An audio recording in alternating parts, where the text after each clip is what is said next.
విధంగా ఎవరైతే మొత్తం యావత్తు అభిమానించేటువంటి వాళ్ళందరూ ఈరోజు దుఃఖ సముద్రంలో మునిగిపోయినటువంటి పరిస్థితి. మేము జర్నలిజంలోకి వచ్చే నాటికే ఈనాడు పేపర్ చదవకుండా ఉదయం నిద్రలేసి చూడకుండా బయటికి వెళ్ళినటువంటి ఎంతో మంది వ్యక్తులు ఈరోజు కన్నీటి పరమవుతున్నటువంటి దృశ్యాలని చూస్తూ ఉన్నాము. నిజంగా వారు లేకపోవటం అత్యంత బాధాకరం.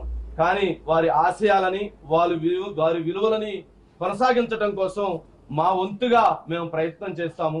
ఆయన జర్నలిజంలోనే కాదు, ఇటు సినిమా రంగంలోను, అటు పారిశ్రామిక రంగంలోను, తెలుగు రాష్ట్రాల అభివృద్ధిలోను, తెలుగు ప్రజానీకం అభివృద్ధిలోను, తెలుగు ప్రజలకు సంబంధించి ప్రపంచ దేశాల్లో ఈ స్థాయిలో వెళ్లటంలో కూడా ఆయన కృషి ఎంతో గొప్పది, ఎంతో అమోఘమైనటువంటిది. నిజంగా వారు ఈ రోజు లేకపోవడం అత్యంత బాధాకరమైనటువంటి విషయం. అదేవిధంగా ఆయన జర్నలిజంలో ఆయన చేసినటువంటి పోరాటం నిజంగా స్ఫూర్తిదాయకం. ఈ భారతదేశంలో అంతటి పోరాటాన్ని ఎవరూ చేసి ఉన్నటువంటి పరిస్థితి. మరి అటువంటి అంతటి పోరాటం చేస్తున్నటువంటి వ్యక్తిని, ఏదైతే సమాజం కోసం ప్రజల కోసం పోరాటం చేస్తున్నటువంటి వ్యక్తిని కొంతమంది దుష్ట శక్తులు ఆయనని వెంటాడి వేధించినటువంటి పరిస్థితి కూడా కళ్ళ ముందు చూసాం. ఆయన అనారోగ్యంతో ఉంటే వేధించారు.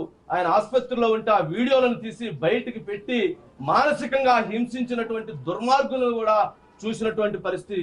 నిజంగా వాళ్ళందరి మీద ఈ ప్రభుత్వాలు ఖచ్చితంగా ఎంక్వైరీ చేసి ఆయన అనారోగ్యానికి, ఆయన ఈరోజు ఇటువంటి పరిస్థితి రావడానికి కారణమైనటువంటి వాళ్ళ మీద కూడా చర్యలు తీసుకోవాలని జర్నలిజం తరఫున ప్రత్యేకంగా కోరుతూ ఉన్నాము.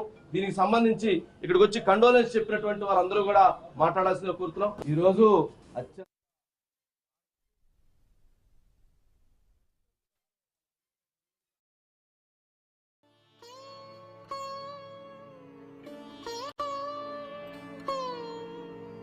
హోప్లో ఉన్నాము.